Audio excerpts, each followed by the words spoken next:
Hello everyone, welcome back to yet another political episode. So we gotta talk about we gotta take a good victory lap in Texas because we got our map. Now I understand, from my understanding that 270 hasn't updated the map, and it's going to take a while for these sources to update the map, but I want to believe that the Senate or the legislature just approved the new map, that we're going to be very likely that we're going to have a Texas map in place. But not only that, but you got multiple states joining the redistricting war, and that being Missouri and Indiana, okay? And this goes in response due to other states like Washington, Oregon, and maybe Illinois, I want to believe. Illinois, New Jersey, they all come and they say, oh, we're going to support and back these said Democrats and try to do redistricting. And I just only laugh when it comes to that. But we got to go ahead and take a look at the math here and do a good victory lap here, because ultimately Republicans are fighting back. This goes into response because, let's be honest, Gavin Newsome's not the only one saying that, oh, we're going to do redistricting. It's also New York that's saying we're going to do redistricting. Maryland saying we're going to do redistricting. Washington saying we're going to do redistricting. And Oregon, they're going to say we're going to do redistricting. They're saying they're going to do redistricting. And they want to play a silly game. We're going to give them a silly game. But however, not everyone thinks that. Once again, Rasmusen Reports is once again following it for the same panicking conspiracy theories. He released yet another video, once again, panicking over numbers about Americans hating gerrymandering and claiming that Gavin Newsome, despite the unpopularity of his ballot measure or his proposition on the ballot this November, he says he's gaining. And now I haven't watched Mr. Mitchell's video, and I don't want to lose brain cells and all that stuff. No offense, Mitchell, but I'm just telling you, this guy's panicking too much. Americans hate gerrymandering. Yeah, gerrymandering's been unpopular since its existence. Let's be honest. We know that, Mr. Mitchell. We know that Americans hate gerrymandering. It's not a surprise. So we're looking at specifically when it comes to this. I don't know what his take is. He's probably reacting to Indiana and Missouri coming out and saying, oh, we're going to do some redistricting. No, what Republicans are doing is good. Now, I don't know why Mr. Mitchell is saying, oh, we shouldn't do this. Just let Washington, Oregon, Maryland, Massachusetts, and New York just totally eat our lunch. And us Republicans just do Texas. Democrats want to do a silly game. You know what? We had zero intentions to do a redistricting war. Missouri was never an intention. Indiana was never an intention. Florida and Texas, definitely Texas. Why? Because Texas is supposedly, of course, where the illegal immigrants were of course giving, of course, electoral votes. I mean, you could say, oh, Republicans should be happy about the illegal immigrants because more electoral college votes, right? Well, then again, we believe in transparency. And the fact that the census was drawn to favor illegals and to add illegals, that needs to be done. And you'll see Rasmussen also released a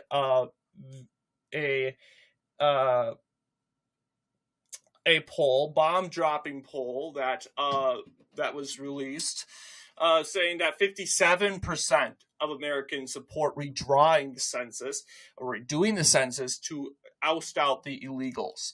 So then again, they support this common sense effort. So it's obvious. So we're redistricting specifically in Texas, mainly to correct and say, you know what? This census was drawn wrong because of the illegals. We need to redo it. Florida, same deal. California, under Gavin Newsom, decided to get nosy and wants it to make it political. Okay, but he made the wrong move or didn't he? Maybe Kathy Hochul and the other governors around the country Democrat governors around the country made the wrong move, because now they're starting to get involved, and we have absolutely the right to retaliate. That is what a competent GOP can do. Okay.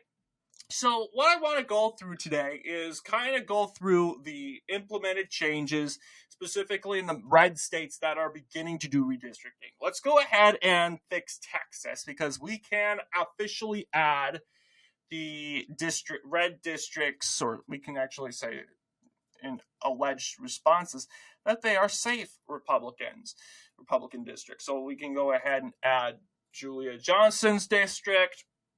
We could go ahead and do Al Green's district.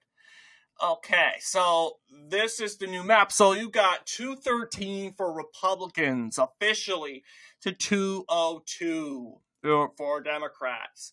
All right. Next state we'll do is Ohio. Ohio is indefinitely doing redistricting. This is the only state that has been decided, mainly because due to a ballot measure in 2024.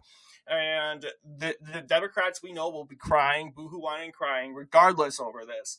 But to me, it really doesn't matter. The voters voted for this. And despite this, Republicans will gain 216 if we pick up the first district. That's if Ohio Republicans are strategic, because if Republicans are smart in Ohio, they would know that, you know what, they would be very underrated. A very poor opportunity if we said we're going to take Erie, or should I say District 9 and District 13, and just totally leave the opportunity to take out District 1, which is definitely winnable. So I would say if we had a very strategic GOP, I would say best case scenario, we get 2 seats for Democrats in Ohio. All right. Florida has also become the third state to come out. Ron DeSantis is saying we're going to do redistricting. Once again, following Greg Abbott in Texas, saying that, hey, we need to course correct, because, of course, Florida has a huge Cuban population, and not only that, but a Caribbean Islander population, and a lot of those are illegal immigrants. So, yeah, we've seen through deportation numbers and ICE raids in Florida throughout the beginning of the year that, yeah, there's a lot of illegal immigrants in Florida. And there's no doubt about it that the census and the districts played a huge role in this. And if we were to course correct, we would probably win the 9th district, Darren Soto's district. We would go ahead and win Jared Moskowitz district. You also have I think we're flipping 3. Yeah, Debbie Wasserman Schultz. So you just got 3 districts in the Miami metro. And there you go. Republicans already have 219. However, we're not done yet, because Democrats could possibly take seats in California. And which you know what? I wouldn't panic about, because it looks like Republicans already will have the advantage regardless. But I want to go ahead and cover Missouri and Indiana, and then we shall conclude. But yeah, Missouri is going to redistrict. Allegedly, they have been talking about it. You have the new governor, Governor Keogh, Mike Keogh of Missouri. He's making a huge, I wouldn't say he's making the right decision. Well, he's responding, and that's the right decision here. And that you could probably say take out Emmanuel Cleaver's seat.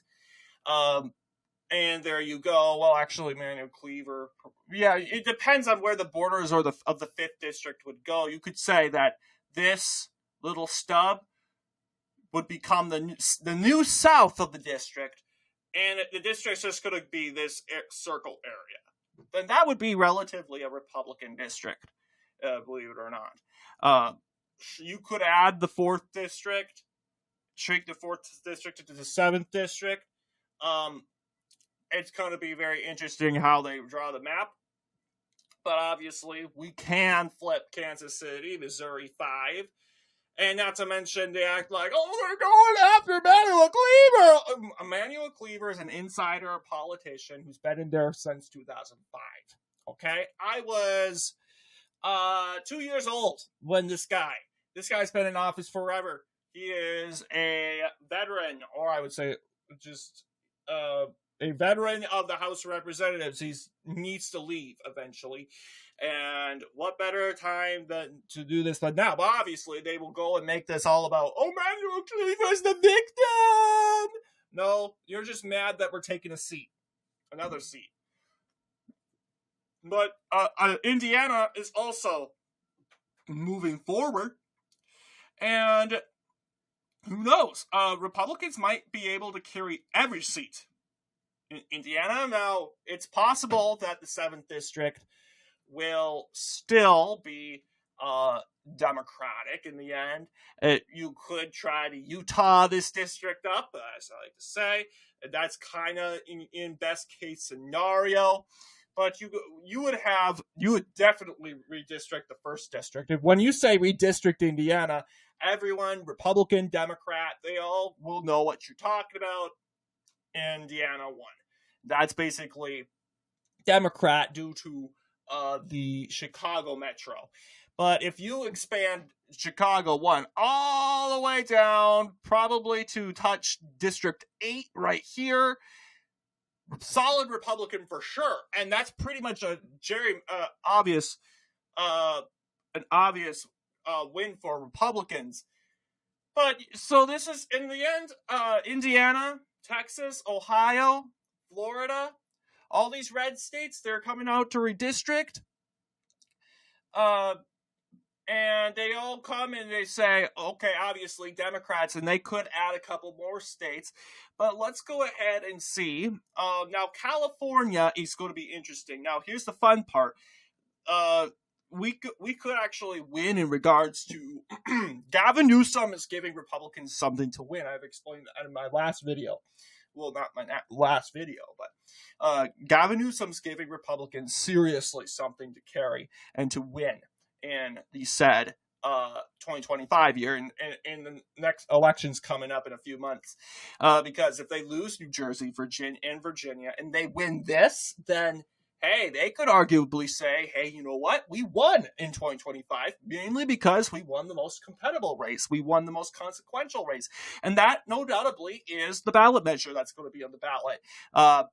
That Gavin Newsom's going to try so hard. Because apparently, you got Democrats coming out everywhere from San Francisco, Oakland. They're being interviewed and they're saying, you know what? No, we shouldn't try to be like Republicans. We shouldn't try to be like MAGA. We're not MAGA. We're not those type of people. And it's totally backfiring in Gavin Newsom's face. So normally, a lot of Democrats, and now these people are lunatics still. But these people are just Trump deranged, that they just don't want to copy MAGA. They don't want to copy Trump and his efforts to redistrict.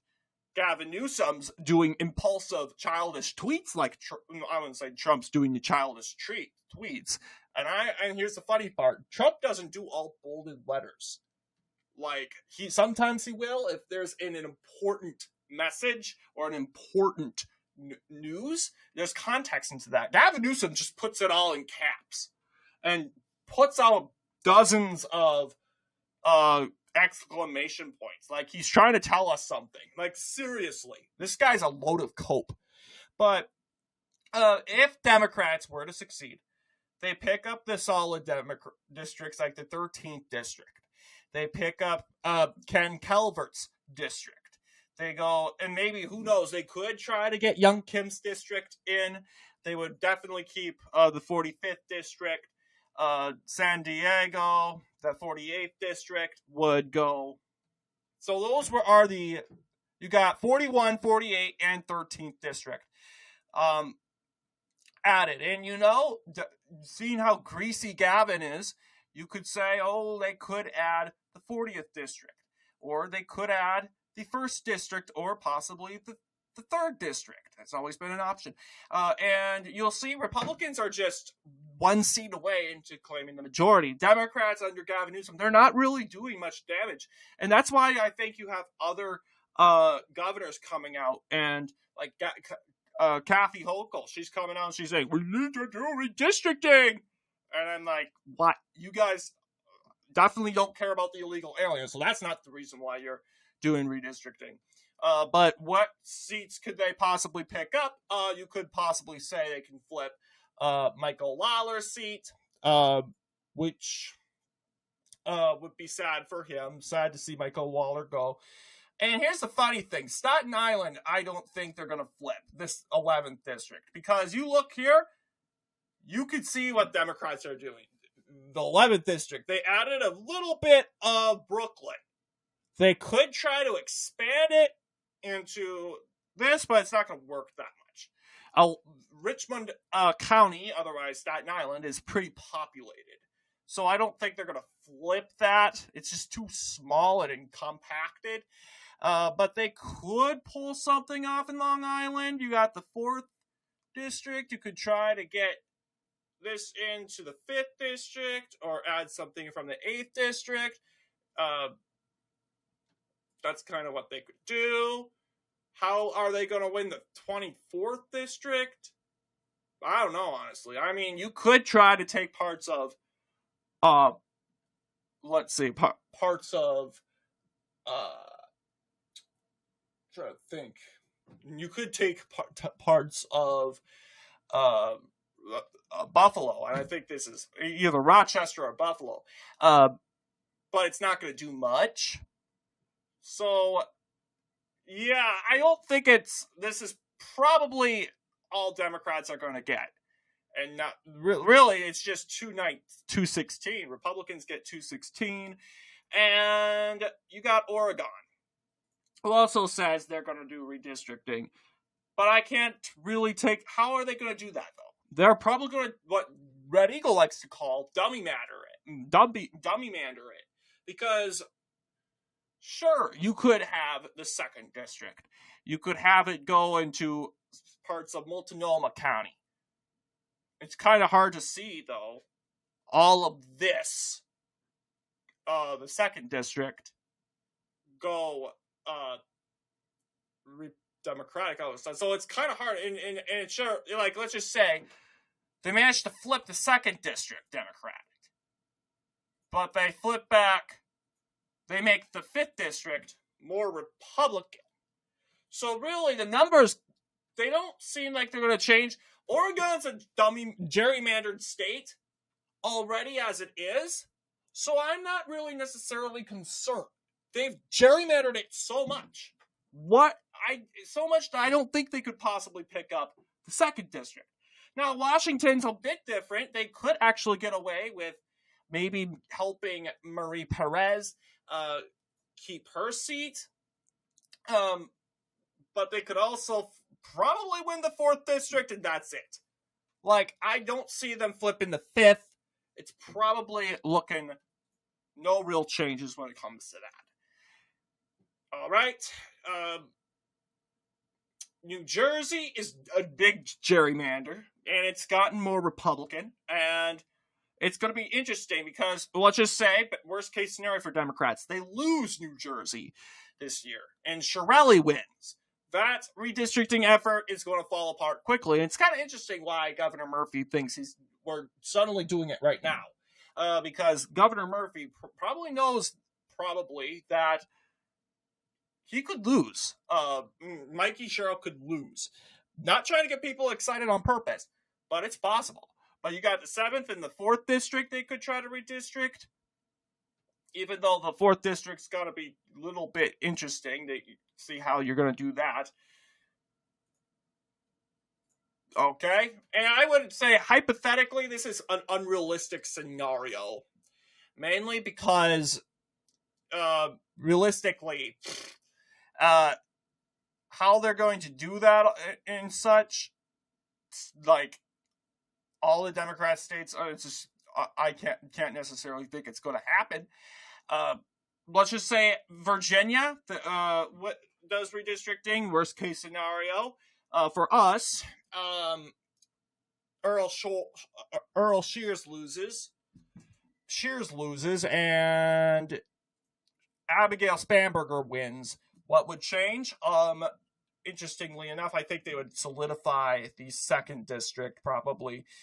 And I don't even, how can they win the 1st district? Like, maybe they could take, or they just give little bit. Yeah, they could pick up the 1st.